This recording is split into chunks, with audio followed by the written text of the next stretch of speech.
Hello, ladies and gentlemen. I'm Carson Celine, and I'm here with Tracy Kubitz and Robin Meckelkey. They are small business owners, and they're just here to talk a little about their experience in their careers. Robin, you're owner of a IT technology corporation, and Tracy, you are the owner of Kubitz Educational Services. Tracy, you started as a sales assistant, and now you're running your own business. How did you get into that? Well, basically, in the sales that I'm in, it's commission-based sales.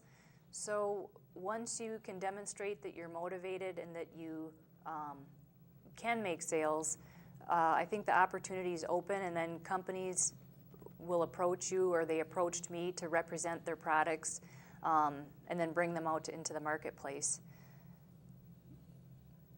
So, Robin, you were at Cargill as a programmer, and then McWhorter Technologies. We talked about how you bounced from job to job. How did you start at Cargill, though? Well, I started right out of college at Cargill as a programmer and was there for 14 years, kind of advanced through different programming responsibilities, and the last few years as a manager of one of their development groups. And then that division I was in at that time was sold, and we spun off and became McWhorter Technologies, and then we sold that to Eastman Chemical Company. And so after that process of going through and working in the larger corporate America world, I kind of took the opportunity to take a lot of things I learned in larger organizations to setting up my own business and helping small businesses with their IT and business needs. All right. Robin, you got an on-campus interview at college. That's how you got into your first job. How was that interview, and what did they really ask you? Well, yeah, through the career office, or placement office as it was called back then, at Bemidji State where I went to school, different companies would come in and set up a day where they'd interview 10 to 15 students, and then you would be, if they were interested, then they would bring you back in. So I interviewed with a number of companies on campus, had several here in the Twin Cities. The two I remember were Cargill and Burlington Northern at the time, that then invite you down to the Twin Cities for additional interviews. So that was the process I went through, and after a couple of different companies I talked to here, I took the opportunity and got an offer for a full-time job at Cargill.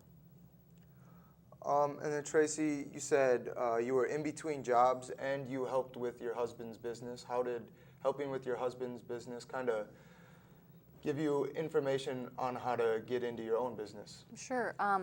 So my husband is in a related sales field.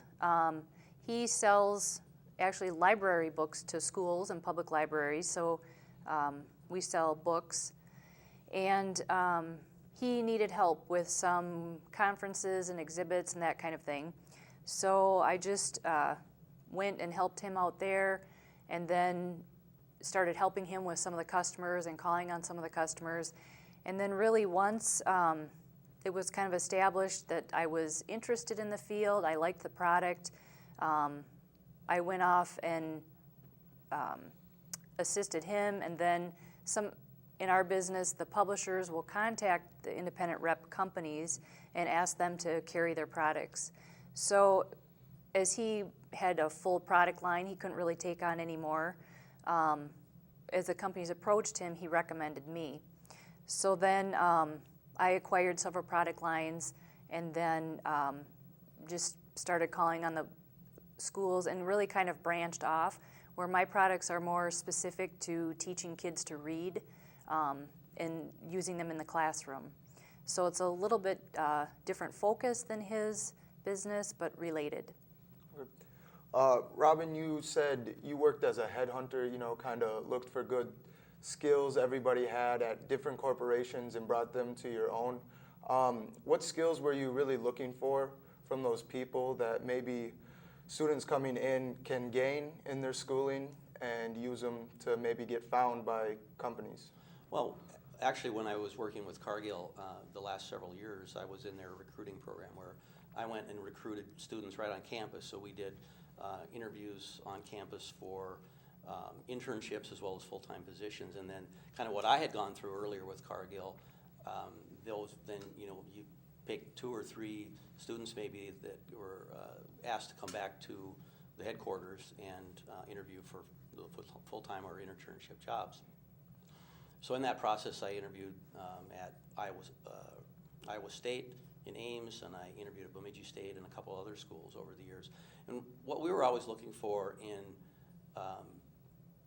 interns and in full-time hires were a good balance of technical skills, technical training, as well as good communication skills, and students that could work in teams. So, the opportunity in school to be able to be part of teams and work with a small team of people and learn to cooperate and coordinate things like that were really important skills to have when you were looking for a job at least in the IT field.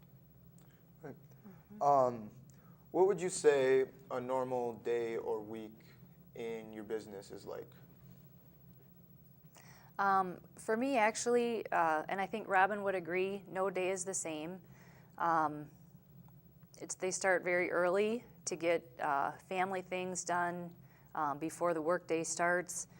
But all of that is really good because I think when you have your own business, you can be somewhat flexible and schedule things around your family and be available to my husband or my kids when is needed.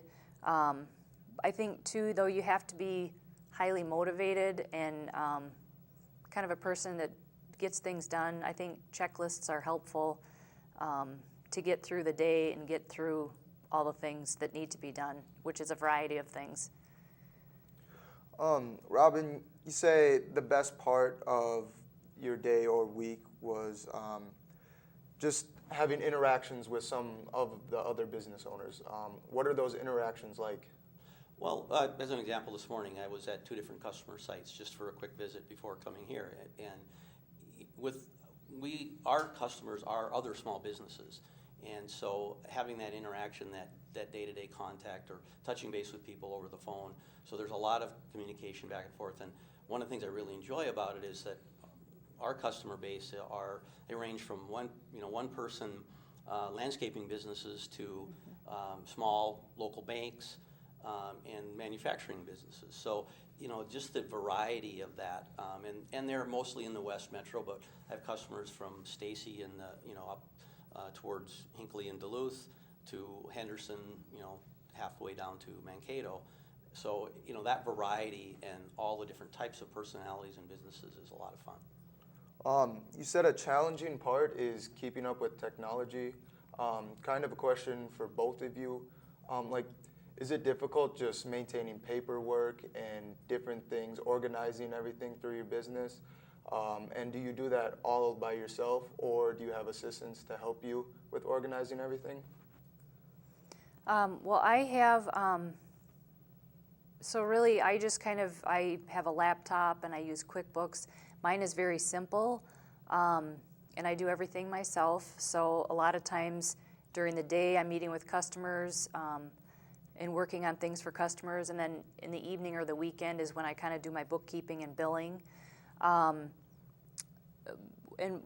the nice thing that I have is, though, some of the publishers that I work with, they'll have a support team that will help me as a representative. So if I need a specific quote or if I need some samples sent out, they'll provide assistance with that. So I do have some help.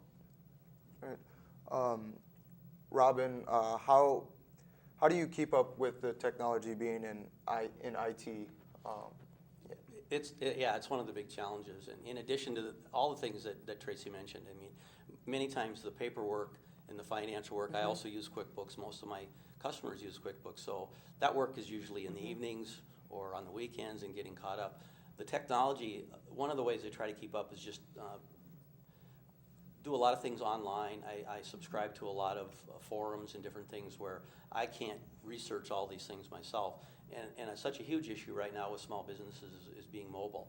As Tracy said, you're running around with your notebook computer or iPad or whatever. And so one of the challenges with many small businesses today is that they need to be connected to their email and to their financial software and to the world wherever they are. And so it's staying up with that technology is really by staying up with the periodicals and the online forums and things, and the people that are doing that research and kind of getting the executive summary of that is how I try to approach it.